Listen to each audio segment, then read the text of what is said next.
In our obscurity, in all this vastness, there is no hint that help will come from elsewhere to save us from ourselves. It's up to us. Imagination will often carry us to worlds that never were, but without it we go nowhere.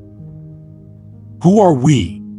We find that we live on an insignificant planet of a humdrum star, lost in a galaxy tucked away in some forgotten corner of a universe in which there are far more galaxies than people.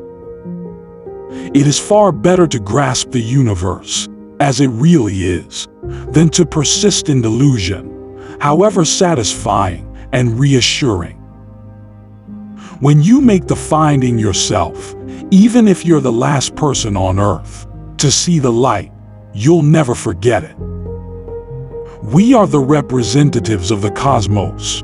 We are an example of what hydrogen atoms can do given 15 billion years of cosmic evolution. I am often amazed at how much more capability and enthusiasm for science there is among elementary school youngsters than among college students. Skeptical scrutiny is the means, in both science and religion, by which deep thoughts can be winnowed from deep nonsense. No other planet in the solar system is a suitable home for human beings. It's this world or nothing. That's a very powerful perception. The brain is like a muscle. When it is in use, we feel very good. Understanding is joyous. Science is a way of thinking, much more than it is a body of knowledge. Extinction is the rule. Survival is the exception. Imagination will often carry us to worlds that never were, but without it we go nowhere. For small creatures such as we, the vastness is bearable only through love. Somewhere, something incredible is waiting to be known. Who are we, if not measured by our impact on others? Science is not only compatible with spirituality, it is a profound source of spirituality. Our species needs and deserves a citizenry with minds wide awake and a basic understanding of how the world works. The universe is not required to be in perfect harmony with human ambition.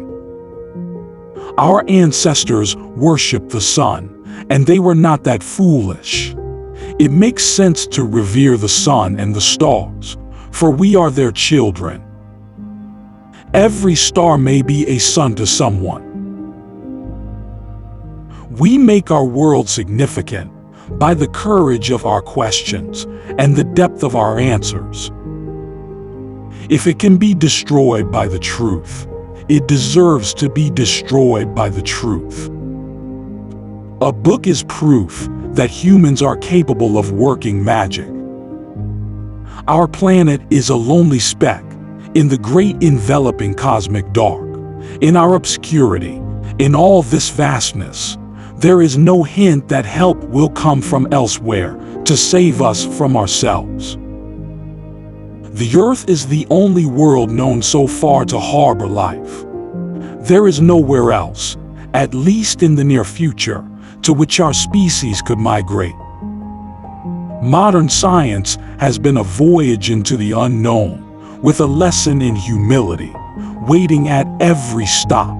Many passengers would rather have stayed home. For any human being in existence, to think that there is nothing in the whole world superior to himself would be an insane piece of arrogance.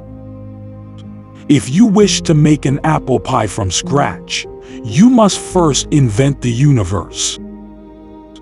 We are a way for the cosmos to know itself. Exploration is in our nature. We began as wanderers, and we are wanderers still. We have lingered long enough on the shores of the cosmic ocean. We are ready at last to set sail for the stars. The beauty of a living thing is not the atoms that go into it, but the way those atoms are put together. The universe is a pretty big place. If it's just us, seems like an awful waste of space. Love ends their long loneliness. Perhaps the depth of love can be calibrated by the number of different selves that are actively involved in a given relationship. For 1,000,000 years, humans had grown up with a personal daily knowledge of the vault of heaven. In the last few thousand years, they began building and immigrating to the cities. I've always thought an agnostic is an atheist without the courage of his convictions. Any faith that admires truth, that strives to know God, must be brave enough to accommodate the universe.